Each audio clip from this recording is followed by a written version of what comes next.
Ohio's tough. It is really, really, really tough. Damn. You know, you were really, to be honest, let's let the audience into something. So Don and I heard about this story last night on social media while we were doing coverage for you of the Chauvin verdict last night.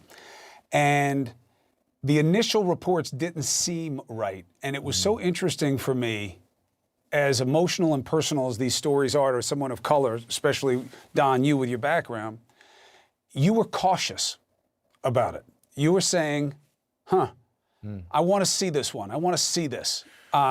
Because there was a lot of emotion, and understandably so. You got a 16-year-old kid that's gone. Yeah.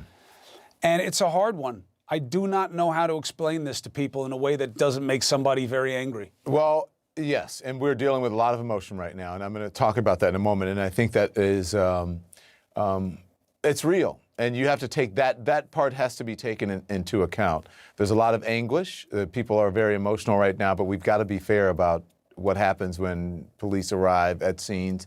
It is tragic that it's a 16-year-old girl, just as it is tragic that it's a 13-year-old in Chicago. When police are chasing people, they don't know how old they are.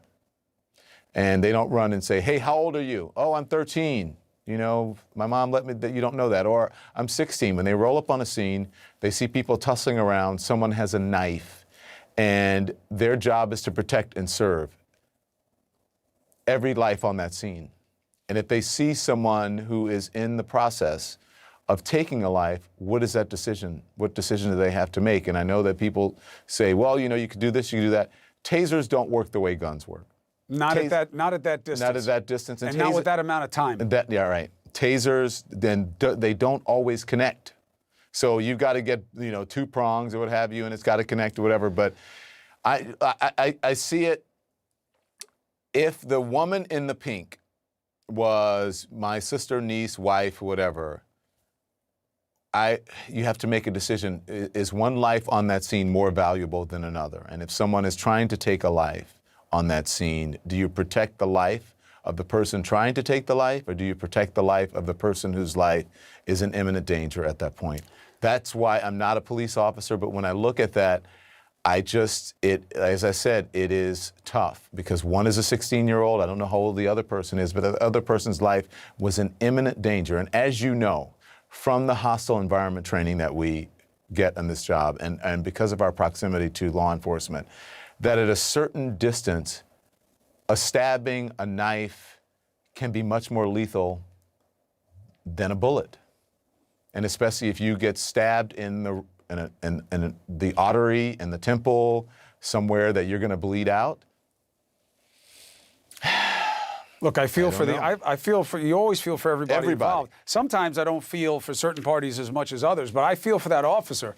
You could hear it in his voice when he said, you know, the man on the side was saying, you know, you shot my baby, and he said she had a knife, she went right at her.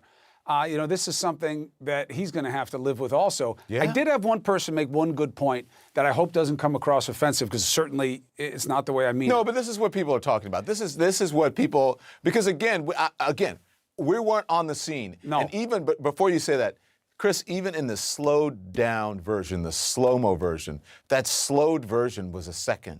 Right. Imagine in real time how fast it's happening. You're like looking around like, what is going on? Someone call the police. Right. And you see someone with a knife and they're trying to stab the other person. And you're like, what do you do? The taser doesn't work that fast. What do I do?